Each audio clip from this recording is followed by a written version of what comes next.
Assalamualaikum warahmatullahi wabarakatuh. Bertemu kembali siswa Bapak kelas 9 di pembelajaran yang kedua di semester 2 ini. Pada hari ini kita lanjutkan pembelajaran kita kemarin tentang kesebangunan. Pada kali ini kita bahas tentang kesebangunan pada segitiga. Oke. Kesebangunan pada segitiga ini berbeda dengan kesebangunan pada bangun datar yang lain, di mana dua buah segitiga itu dikatakan sebangun jika memenuhi salah satu syarat. Jadi satu syarat dipenuhinya, maka segitiga ini sebangun. Syarat-syarat tersebut adalah: yang pertama, sudut-sudut yang bersesuaian sama besar, atau sisi-sisi yang bersesuaian mempunyai perbandingan yang sama. Nah, jika syarat pertama, misalkan ada dua segitiga, sudut-sudutnya yang bersesuaian sama besar, maka segitiga itu sudah sebangun. Atau sisi-sisi yang bersesuaian pada dua segitiga itu memiliki perbandingan yang sama, sudah sebangun. Kita tidak lagi menyelidiki sudutnya. Atau kalau sudut-sudutnya sama besar yang bersesuaian, dia sudah sebangun, tidak perlu lagi mencari menyelidiki sisi-sisinya itu apakah sebanding atau tidak. Karena secara otomatis sudah dia memiliki satu dipenuhinya, maka otomatis kedua-duanya dipenuhinya. Perhatikan gambar berikut. Untuk yang pertama, ini Bapak gambarkan ada dua segitiga, yaitu segitiga A, B, C. Segitiga kedua adalah PQR. Nah, jika perbandingan AB berbanding PQ, ini sama dengan AC berbanding PR, ini sama dengan BC berbanding QR, maka segitiga ABC sebangun dengan segitiga PQR.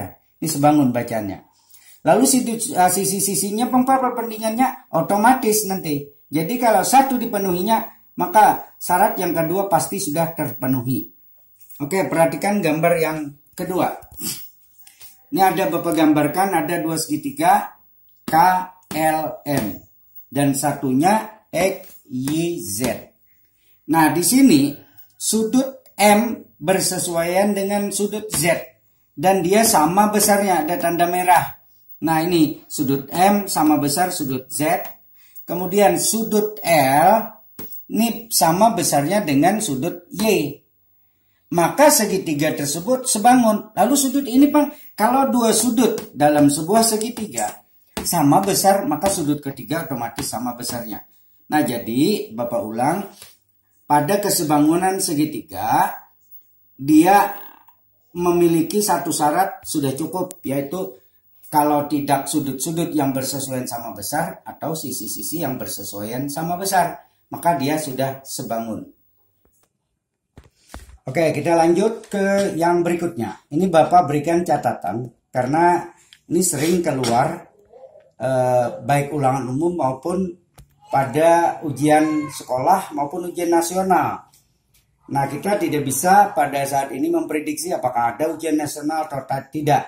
Namun kalau ujian sekolah pasti ada. Nah, ini bangun-bangun yang pasti sebangun. Jadi ada bangun-bangun yang tidak perlu kita menyelidiki apakah dia sebangun atau tidak. Ini pasti sudah sebangun.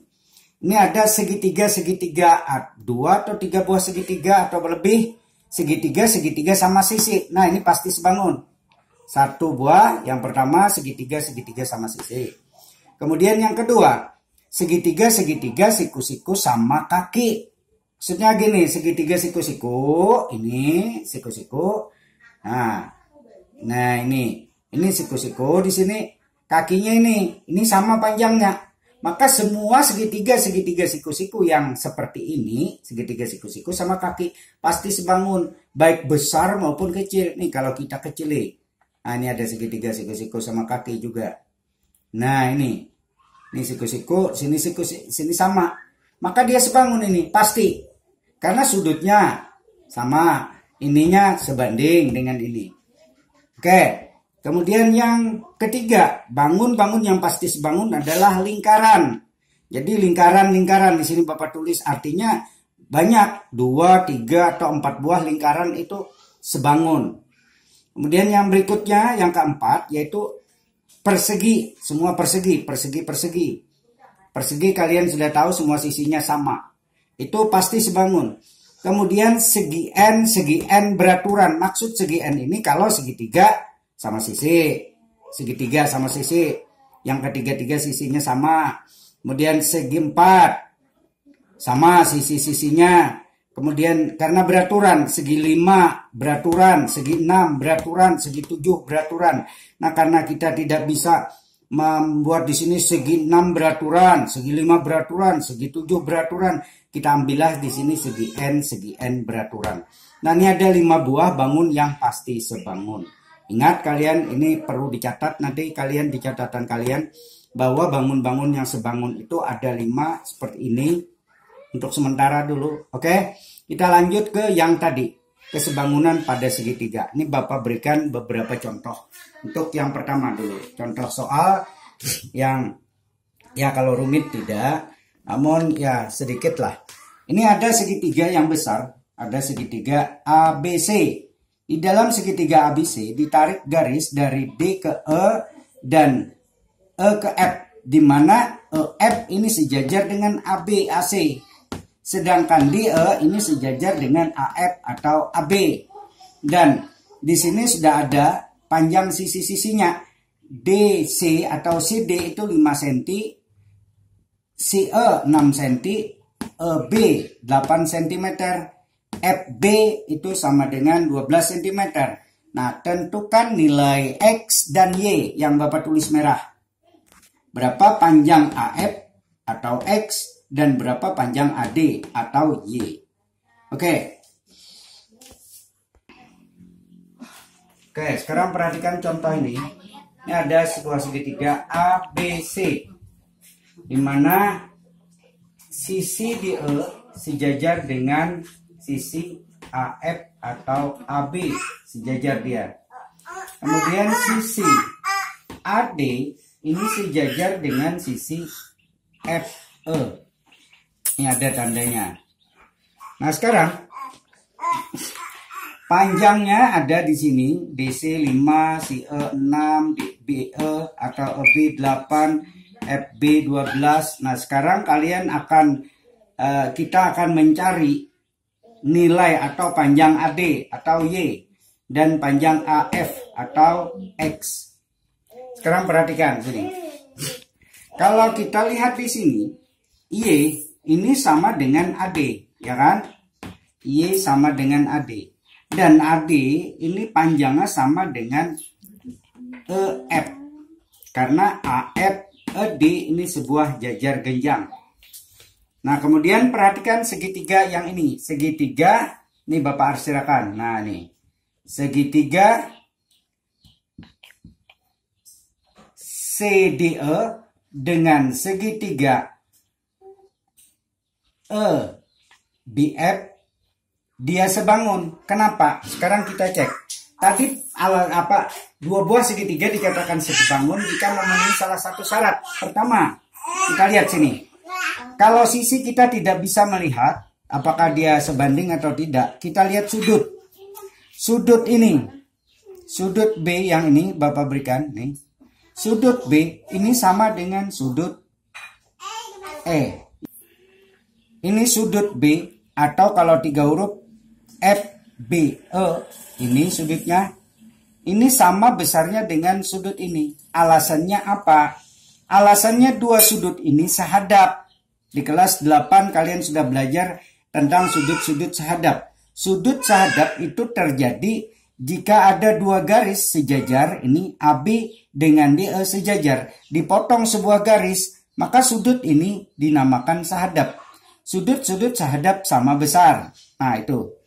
Kemudian lagi. Sudut ini Bentar. Nah, perhatikan sudut D. Ini sudut D Bapak beri tanda 2. Ini 2 buah. Nah, sudut D dengan sudut A ini sama besarnya. Kenapa? Karena dia sehadap. 2 garis sejajar dipotong oleh 1 garis sehadap. Sama besar. Nah, kemudian sudut ini dengan sudut F. Sudut A dengan sudut F juga sama. Karena 2 garis sejajar dipotong 1 garis dan dia menghadap sama, maka besarnya sama. Berarti ini sama besarnya dengan ini, sama besarnya dengan ini. Berarti sudut F ini sama besar dengan sudut D. 2 buah sudut sudah sama. Otomatis sudut yang ketiga yang ini sama besarnya dengan sudut ini. Sehingga di sini Bapak katakan bahwa lihat segitiga CDE sebangun dengan segitiga EBF. Kenapa? Karena dari penyelidikan tadi. Nah, karena dia sebangun, berarti sisi-sisi yang bersesuaian memiliki perbandingan yang sama. Nah, sekarang lihat di sini. Y tadi, Y yang ini. Y yang ini sama dengan EF. EF ini bersesuaian dengan si D. Berarti EF berbanding si D ini sama dengan si E berbanding B. EB. Nah, sekarang EF tadi EF ini sama dengan Y. Maka ganti F-nya Y. Kemudian si D panjangnya 5 cm. Kita ganti dengan 5. Kemudian si E 6 cm. Kita ganti 6. BE sama dengan 8. Ganti 8. Nah, sekarang dengan perkalian silang. 8 dikali Y, 8Y. Kemudian sama dengan 5 kali 6. Oke. Y sama dengan 5 kali 6, 30. Bagi 8. Nah, 30 bagi 8 itu sama dengan 36 per 8. Lalu kita sederhanakan, 3-nya tetap yang ini. Kemudian 6 ini bagi 2, 3. 8 bagi 2, 4. Jadi panjang Y ini sama dengan 33 per 4 cm. Nah, sudah kita dapatkan nilai Y. Atau panjang dari EF. Yaitu 3 per 4 cm.